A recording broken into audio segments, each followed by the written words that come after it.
En juillet 2023, j'avais publié une vidéo sur la nouvelle loi anti-immigration. Celle-ci devait impacter les étrangers, principalement les étudiants étrangers. Depuis le temps, l'eau a coulé sous le pont et il y a eu des changements. À travers cette nouvelle vidéo, tu l'auras compris, je souhaite te faire un retour et partager avec toi ce qu'il y a lieu de retenir.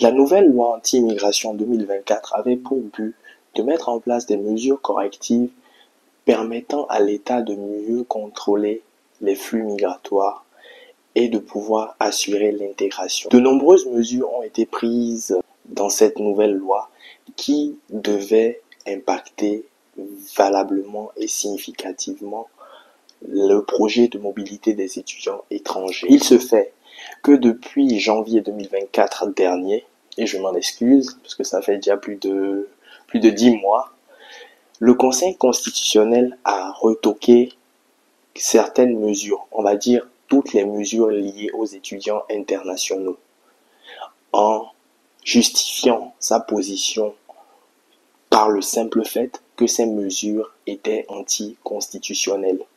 C'est ce qui est bien quand on est dans un pays des droits de l'homme. On peut compter sur le Conseil constitutionnel. Bref, les mesures qui devaient impacter les étudiants étrangers étaient la caution retour.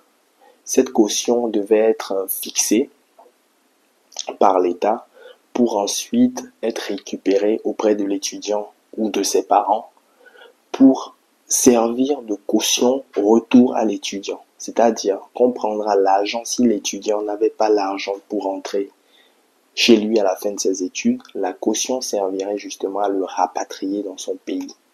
Il se fait que cette mesure a été tout simplement révoquée par le Conseil constitutionnel. Donc il n'y a plus de caution retour.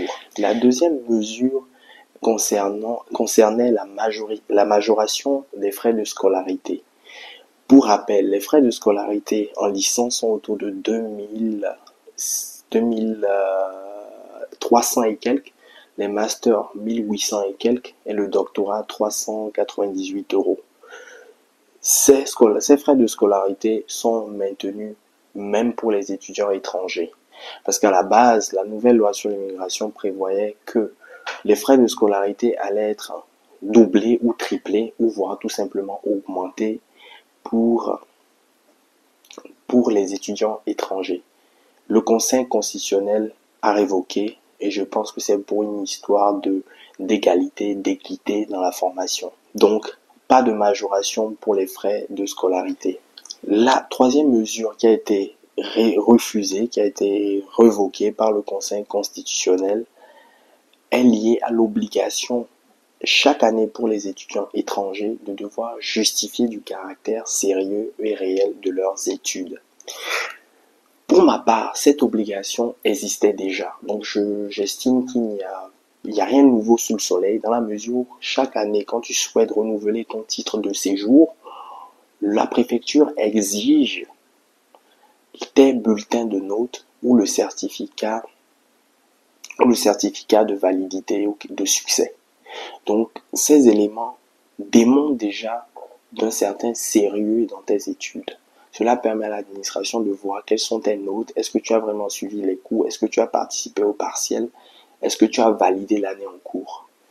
Et si ce n'est pas le cas, la préfecture te donne maximum une deuxième chance pour valider ton année. Au-delà des 2 années d'échec dans une même formation pour une même année d'études, la préfecture peut exiger un OQTF, l'obligation de quitter le territoire. Donc il n'y a rien de nouveau sous le soleil. Cette obligation est faite de toute façon chaque année par les étudiants en apportant leur bulletin, leur certificat de succès. Voici, chers amis, ce que je tenais à partager. J'espère que cette vidéo te sera utile. Et pour terminer, la France a tout intérêt à ce que ces mesures n'existent pas ou n'entrent pas en vigueur. Tout simplement parce que la France a pour objectif d'ici 2027 d'accueillir 1,5 million d'étudiants internationaux. La France, à travers la mobilité des étudiants internationaux de par le monde, c'est 1,3 milliard d'apports annuels nets à l'économie française. 1 milliard 300 millions apports annuels nets à l'économie française, ce qui n'est pas négligeable. Et pour terminer, la ministre de l'Enseignement supérieur a déclaré juste après la décision prise par le Conseil constitutionnel que les étrangers constituent une chance pour la France. Et ça, on le savait déjà. Et c'est bien qu'elle s'en rende compte, c'est bien qu'elle en est consciente, parce que c'est beaucoup de grosses têtes dans différents domaines, dans différents secteurs, ce qui permet justement le développement, l'essor, la croissance de la France. Voici donc, cher ami, ce que je tenais à partager. J'espère que cette vidéo te sera utile. Je suis soulagé parce que j'avais émis une critique à l'époque et je n'étais pas revenu pour rétablir les faits. Et aujourd'hui, ce soir, je suis soulagé. Là, on est quitte. Ce qui a été dénoncé a été maintenant achevé à travers cette nouvelle vidéo, en précisant ce qui a été retenu, en mettant en évidence les changements auxquels tu pourrais t'attendre. Finalement, aucun changement. Et bref, je suis soulagé. En attendant la prochaine vidéo, prends soin de toi, je te dis à très vite. Ciao.